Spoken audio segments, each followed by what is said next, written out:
Karibu sana mpenzi mtazamaji, nashukuru sana kwa kuwa nasi. Siku ya leo tunaangalia mtoto njiti, sababu zake, dalili zake, matibabu yake na nini cha kufanya ili kumsaidia huyu mtoto unapokuwa naye. Na namna gani ya kuzuia usipate mtoto njiti. Karibu nami, tutakuwa nami Dr. Mniko mpaka mwisho. Karibu.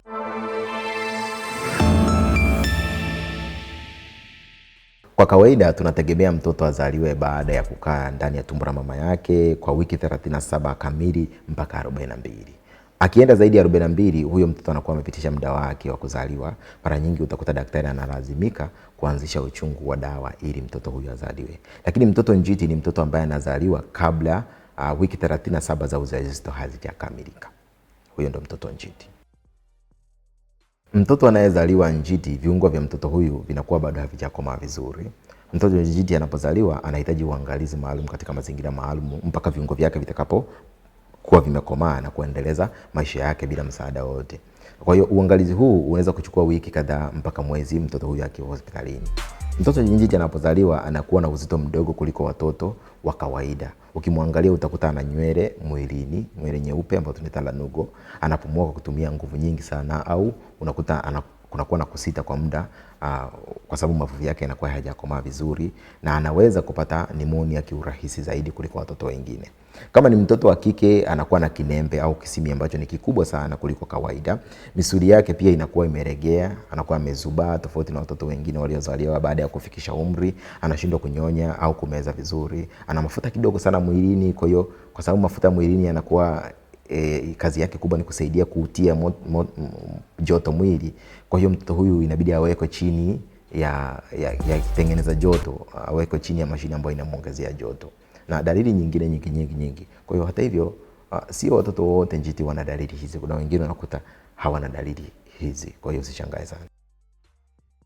Kwa wanawake wengi sababu ya uchungu kuwahi kuanza hazijulikani. Lakini mojawapo ya sababu inayojulikana ni kuwa na watoto mapacha. Karibu 15% ya wanawake wenye ujauzito wa mapacha au zaidi wanapata watoto ambao ni njiti, watoto ambao wanawahi kuzaliwa. Kwa hiyo kama wewe ni mama ambao una watoto mapacha, ni vizuri ukategemea hilo. Sababu nyingine ni matatizo ya kiafya ya mama. Kwa mfano mama akiwa na ugonjwa wa kisukari, ugonjwa wa moyo, ugonjwa wa figo, au anaweza akawa na maambukizi kwenye mfumo wa uzazi au njia ya mkojo, hayo yanaweza yakachangia mama kupata mtoto njiti.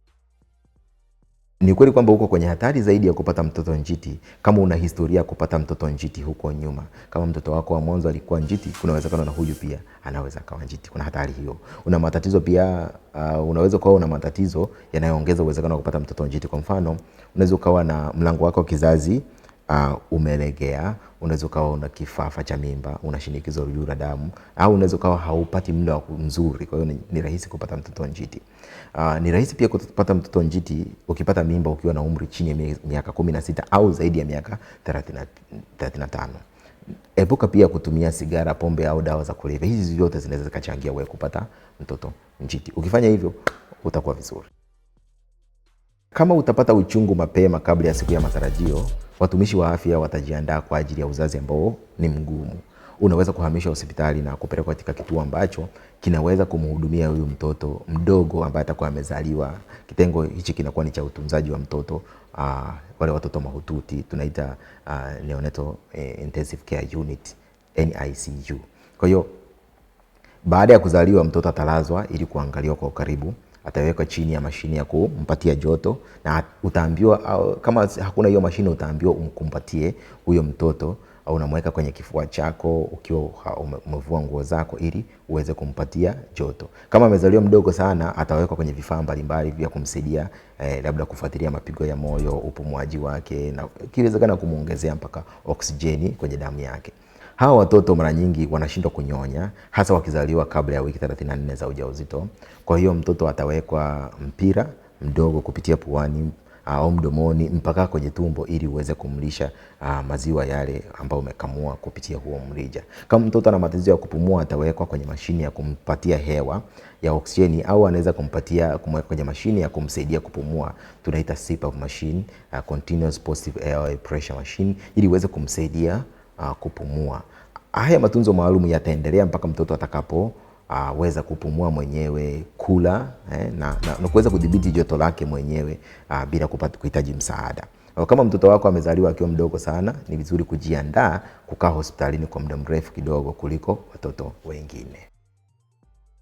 Zamani njiti ilikuwa chanzo kikubwa cha vifo vya watoto wadogo, lakini maendeleo ya kitabibu na mbinu za uuguzi za siku hizi zimeongeza uwezekano mkubwa wa watoto hawa kuishi vizuri tu. Kadri mtoto anavyochelewa kuzaliwa ndivyo na uwezekano wa yeye kuishi unavyoongezeka. Kwa akizaliwa mdogo sana, uwezekano wa yeye kuishi unapungua. Mtoto anapozaliwa katika umri mdogo zaidi ndivyo na uwezekano wa kupumua, wa kupata matatizo yale ya kupumua nini unavyoongezeka. Hata hivyo ni ngumu sana kutabiri matokeo ya baadaye ya huyu mtoto. Kuna watoto ambao wanazaliwa njiti wanakuwa vizuri sana na baadaye wanakuwa watu wa maana sana, wana akili nzuri sana. Lakini kuna wengine pia wanaweza kupata matatizo. Kwa hiyo kadri anavyochelewa kuzaliwa ndivyo anavyokuwa na matokeo mazuri zaidi. Ili kuzuia kupata mtoto njiti ni vizuri kuhudhuria kliniki. Wajawazito wanatakiwa kuhudhuria kliniki. Ukihudhuria kliniki inapunguza uwezekano wa kupata mtoto njiti.